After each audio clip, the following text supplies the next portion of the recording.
Praise the Lord Jesus Christ. As usual, listen, apologies for the microphone quality. I gotta get a microphone. This is terrible quality, but that's besides the point. Jeffrey Dahmer. Listen. Alright, we just gonna get straight to the point. This video is called Satanic Worship Jeffrey Dahmer. This is uploaded by Black Balloon. That's BLAKK space balloon. I'm going to put it on the screen there. But anyway, we ain't just looking at this video. I'm going to show you all some other stuff too. Let me just explain this, okay? This is just all we're going to say. Jeffrey Dahmer is not what the mainstream media wants you to think he is, y'all. Let me say allegedly. Let me put allegedly on there for legal reasons, if you know what I'm saying. But I just want to show you guys these things because I'm going to be honest. I used to watch a lot of serial killer stuff. And now going back and looking at this stuff, I'm just going to keep it real. There's a lot of stuff they're not telling us. And it's weird that everybody knows about these serial killers. I remember in school, you take a psychology class and they literally teach you about these serial killers and they tell you all this and that. But then you go and you look at this stuff and you're going, what were they talking about? But anyway, as usual, like I said, praise the Lord Jesus Christ, because if anything, this is just nothing more than more evidence that Satan is real. I hate to say it, but you know what I love to say? That Jesus is real too. Check this out. So just watch this. Was the victim of a I don't know if my volume's right, but check it out. To police. In September of 1990, Dahmer was held up at gunpoint at a bus stop. Police questioned him about the incident in his apartment. Thursday, the police chief said no one could go in that apartment and not notice something was wrong. Today, he appeared shaken at the thought Jeffrey Dahmer slipped through his police force's hands time and time again. The Chicago Police Department acknowledged today it heard rumors that a serial killer was stalking the gay community on our own city's north side. Word began spreading 6 weeks ago that gay young men were missing from the area. One was 23-year-old Jeremiah Weinberger, who is among the victims of Jeffrey Dahmer. Police say even though they heard the rumors, there was no hard evidence to back any of it up. We base what we do on facts, on reported crime, and we really didn't see anything to qualify those rumors. Some residents complained that the police ignored the rumors because they were coming from the gay community, a charge that authorities deny. Police say there were similar rumors last November when a dismembered body was found in the 4300 block of North Kenmore. Authorities have ruled out any connection in that death to Jeffrey Dahmer. What? Huh? So what? Bill, we're live outside Jeffrey Dahmer's backyard where the excavation work continued today. Police did find 2 more bones, but they're also digging into Jeffrey Dahmer's past, trying to find out why he may have started killing. They're investigating everything from the Dahmer's parents' divorce to occult worship here in the backyard, and in now a new... Did you hear that? Occult worship here? Let's play that back again. Digging into Jeffrey Dahmer's past, trying to find out why he may have started killing. They're investigating everything from the Dahmer's parents' divorce to occult worship here in the backyard, and in now a new revelation, charges that Dahmer was abused sexually as a child. Keep all this in mind, y'all. Prosecutors confirmed Keep they all are this in mind. No record of any molestation of Jeffrey Dahmer as a child. No, not at this time. Our investigation hasn't turned up anything of that nature. Police are also investigating Jeff Dahmer's brushing with the occult.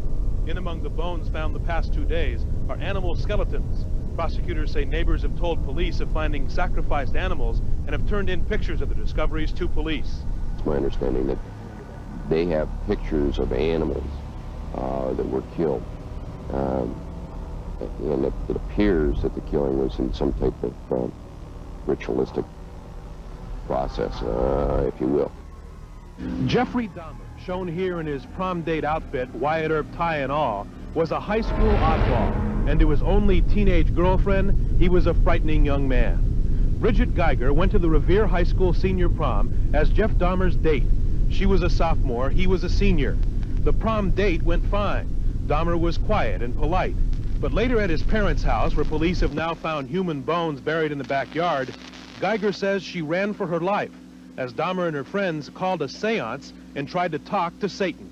They decided to hold this seance, and I was brought up Catholic, and we were told you don't challenge the occult. I've always been brought up this way. You don't challenge things like this. We think they do exist, but you just don't mess around with them. Geiger says the group went to a dark den in the house, gathered in a circle, and just as they thought they had made contact, Geiger was spooked. And the candle, all of a sudden, it snapped and sparked and popped, and I don't recall it looking like anybody blew it out. I didn't like this. I'm like, find the lights. I'm out of here now. This is not funny if it's a joke. And I went and stood across the street. I don't know how long and they said when they were done, they could come out and get me. So, listen, keep in mind, any of these people I show you could just be lying. So let me just say that. These could be alleged. These could be false. But if it's true, she literally just said, and keep in mind, she said a group. She didn't just say Jeffrey. A group there was trying to contact Satan. Okay, that's all we're going to watch from this video. But I'm going to show y'all some other stuff. Okay, this was on the Phil Donahue show. This is... did you notice just watch this. Yeah, surveillance camera. He said that would stop people. This was Tracy Edwards. He was to be the last victim of Jeffrey Dahmer, but he successfully escaped. From breaking just check this out. It was on the wall? Right, yeah, hanging up in a corner.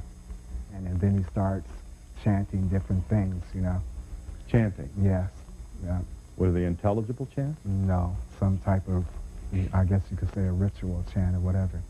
Yeah. Nick, you're an out-of-the-closet gay male, and you met Dahmer in a gay bar, and you dated for 2 to 3 months in 1985, so?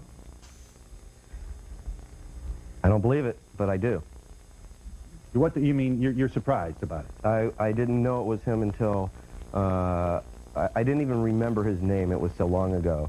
And I didn't realize it until I saw his picture, and that's when everything snapped to me. Oh. And you recall what about Jeffrey Dahmer from close up? Socially, his behavior, what he talked about, etc. A person that you would meet and not remember. A person that never made a mark, really jealous, and basically introverted. Not aggressive at all. You know, we have now the research showing that he killed dogs and hung a dog's head on a pole when he was a child. I don't think that, personally, for everything that has been coming together with everybody's stories and coming out, when I was a child, we used to catch fish and drag them behind our bikes with string. So, you're wondering why that's... I don't see it relevant. Well, you're not here to... So keep that in mind. The part where they talk about him supposedly sacrificing animals, this person here is saying, well, I don't see the significance in that. So keep that in mind. Suggest that they've got the wrong guy, are you? No, not at all. Absolutely not. And as you now retroactively consider Jeffrey Dahmer, a man you had known socially, and this is a long time ago, 6 years ago. Correct. I guess you're saying to yourself, well, I guess it's possible. Is that it? Do I understand your position? No, I absolutely am with it now because there's reasons, and now... You're beginning to see... Right, everything's coming together. My conception of everything isn't just, you know, everybody has their own, you know, things have happened to them involving him. I know that when I was with Jeff, I met him in a nightclub situation. We saw each other for an extended period of time. He saw no one else. Yeah. We did not live together.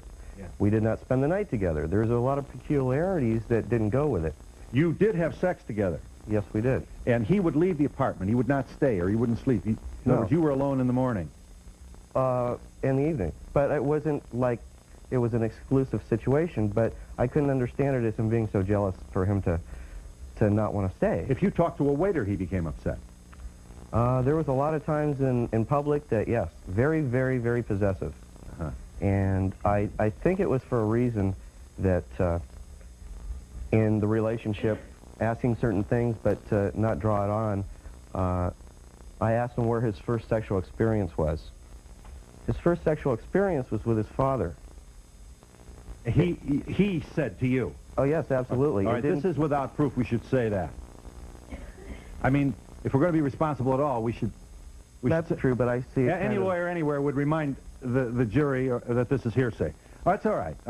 I thank you for your contribution here. And he would then depart. He'd get up and leave after the intimacy, he would leave immediately, huh? Like he had somewhere to go or something to do. But you never thought of him as weird. No, it was not if it's not acceptably normal, but in the normal sense of that lifestyle, it was normal. Right. There also is a feeling that he may have been a homophobic gay person. He wasn't. He was an active member in the gay community in Milwaukee. He was? Yes. He went to the bars. Well, that's not political action. No, I said he was active. He was a socially active gay person. He was an out homosexual in the gay bars. Neighbors heard the electric saw and thought he was building a bookcase. Another neighbor walked over, knocked on the door, and said, "Hey, it stinks in here," or words to that effect. And Dahmer quietly said how sorry he was. His freezer was broken. What took so long to capture Jeffrey Dahmer? And we'll be back in just a moment. Let me talk to Pat Snyder. You're the Ohioan, Miss Snyder. Yeah. You're a friend and former neighbor of the Dahmer family. So? Nothing, first I want to say that nothing can ever be said or done, and I'm not here to excuse anything that Jeffrey did. But Jeffrey didn't do this alone, and I have always thought from the beginning, I'm not saying that someone else helped him to drag the bodies. I'm saying that something else instigated, something else motivated this kind of anger. And I have finally, as we sit here, the police in Bath, Ohio, my husband had called me twice this afternoon to tell me that they want to talk to me. They found body fragments in Bath in Jeffrey's backyard. That was a long time ago. Yes, it is, but I just wanted to reestablish that. I told them the same thing, that I didn't think he acted alone. You think Jeffrey was an abused child? I know Jeffrey was an abused child. Was Jeffrey not left alone as a senior in high school? Yes, he was left alone. So his stepmother and his father divorced? Yes. Correct? Yes. Mother and father divorced. His mother and father divorced, but his mother was a non-functional mother. She had psychological problems, and as witness to that, she is in seclusion. Right. Where is his mother? She's in seclusion. Right. But his mother and father divorced at what age? 18. 18. And they left, they split. They went to Wisconsin, did they not? Right. And and took the other sibling. The younger son. Leaving Jeffrey alone. After graduation, his summer after graduation from He high lived school. alone. Lionel didn't go to Wisconsin. Lionel worked in Akron and Pittsburgh. Mm-hmm. And he had too good a job to leave it. The mother went to Wisconsin. Right. The mother went. Here is the only look the public has had at Lionel, Jeffrey Dahmer's father. Shook, to be sure, when he talked to Inside Edition. Acting, to be sure. Acting, to be sure. Here it is. I did not believe he was that sick.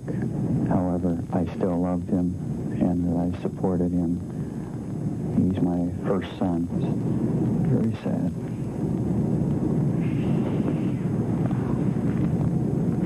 See, when I dissociate myself from this, I can do okay, but when I let myself go, I can't. I just could hardly believe it, that he could have done it at that early of an age. It's unbelievable. I didn't think he was capable of doing that to a human being. Tim Cuprison is the reporter from the Milwaukee Journal with whom we'll speak in just a moment. A woman. That's correct. She's overworked. 100 cases or something. 100, yeah. More normal procedure would have her visit his home. Under the best of circumstances, yes. Which could have stopped this then. Perhaps. Odor, refrigerator. What probation officer isn't gonna wonder? So he sees her in her office. That's correct. So for all we know, there were murders taking place while he was seeing her. Well, there were, and there's evidence of visits. There are records of Dahmer appearing at the probation officer looking disheveled and tired and not having sleep, and we know by the dates that the night before, 2 nights earlier, he had killed. Right. Do we know anything about abuse as a child? There are reports of abuse, physical abuse. There's not any confirmed reports of sexual abuse. Well, if I can just real quick, it wasn't a molestation. It went on until he was 16 years old with his father. Yeah, that is your statement, and it is on the record. There's no evidence of that other than very good. Than his I statement. assume we've got a lot of heavyweight journalists out there preparing books and so on. I don't know. I understand there's about 8 books in the works. 8.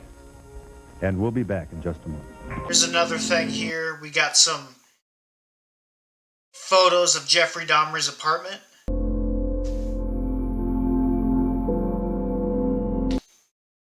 So here's a picture here. Do y'all see what we have up here? Here, I think it's about to zoom in on it. Here, look at that. What is that? What is that? What is that? Let me show you guys something else here. Hold on. Jeffrey Dahmer was planning on building an altar with all the skulls and skeletons of the people who he had killed. And so this is what we got here.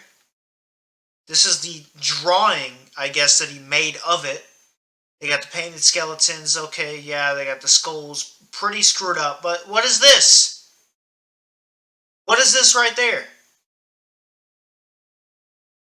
Is that the devil? Is that what that represents? This is an official interview with Inside Edition with Jeffrey Dahmer. Just check this out. That's when they would be strangled.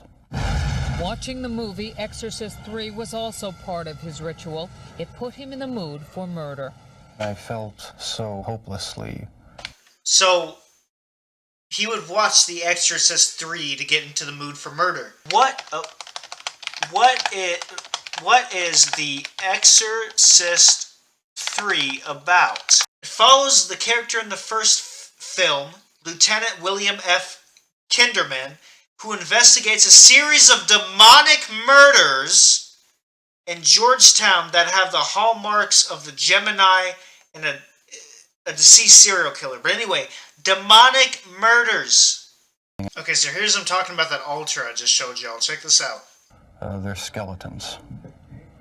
And I even went so far as planning on setting up an altar with the 10 different skulls and skeletons. And what was the purpose of the altar going to be?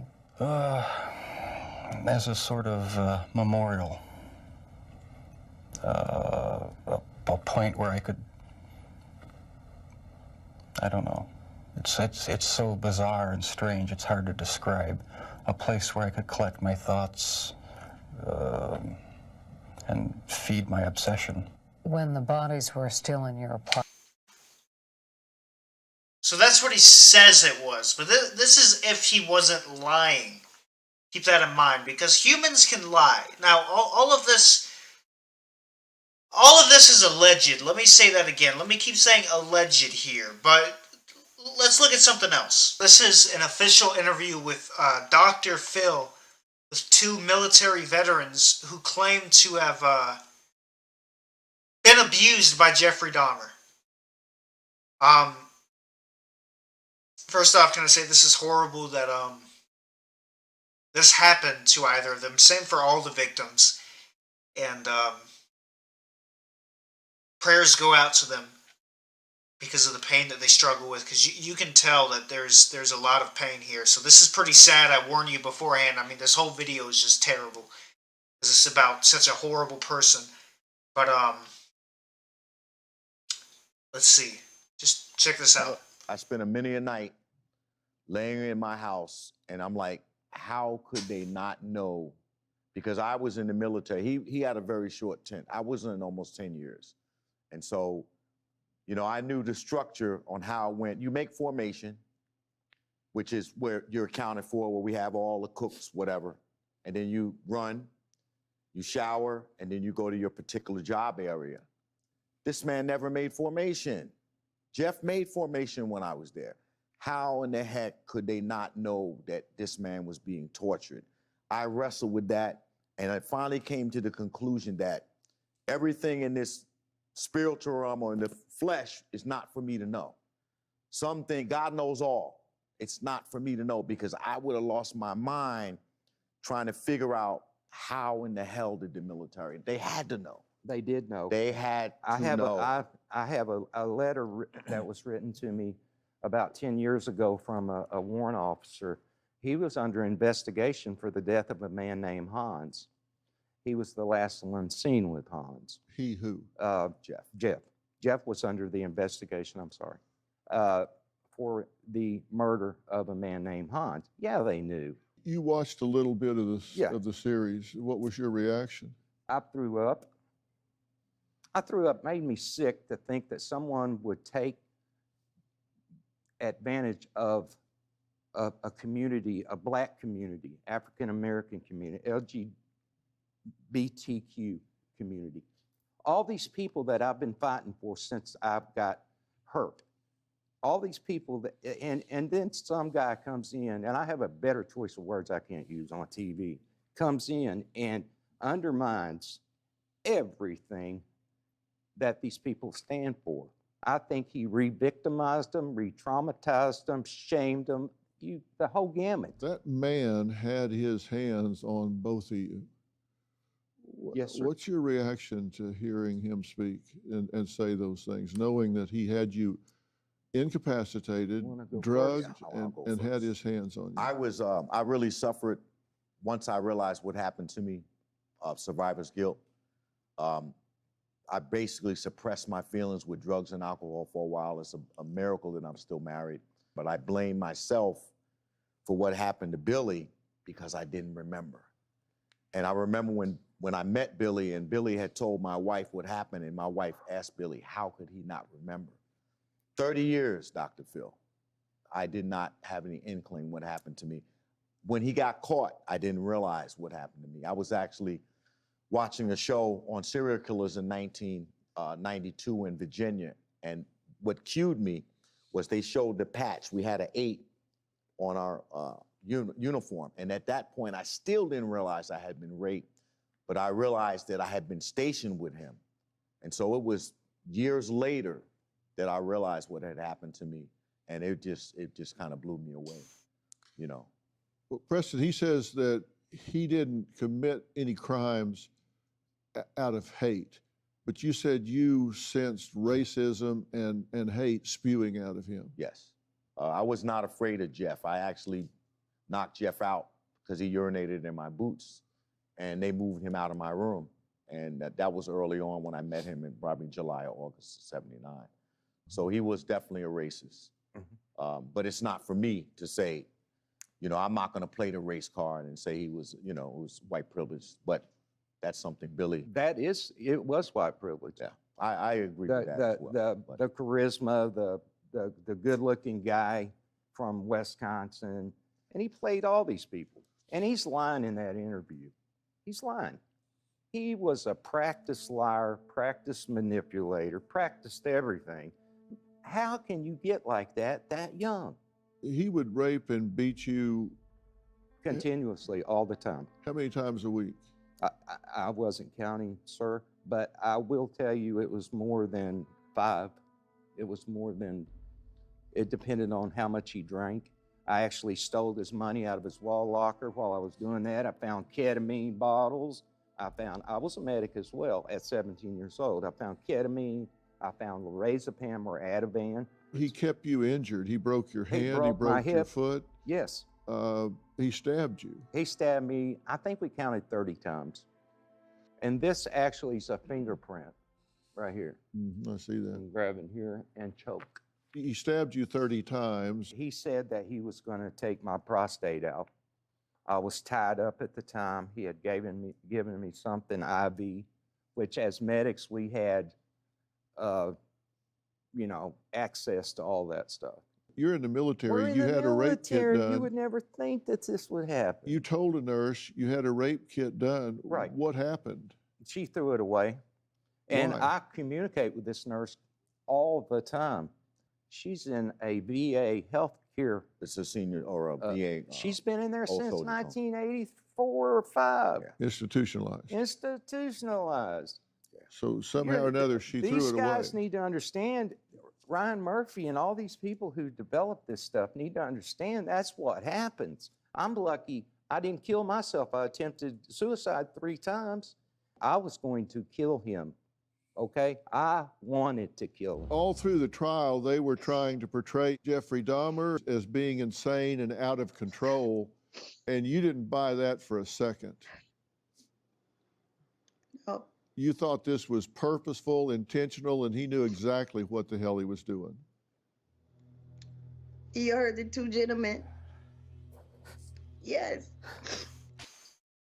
All right, y'all, that's all I'm going to show because this is just sad. But y'all, look into this, y'all. Jeffrey Dahmer is not what they tried to tell us he was. All right? And as usual, praise Lord Jesus Christ. The devil ain't got nothing on Jesus, straight up.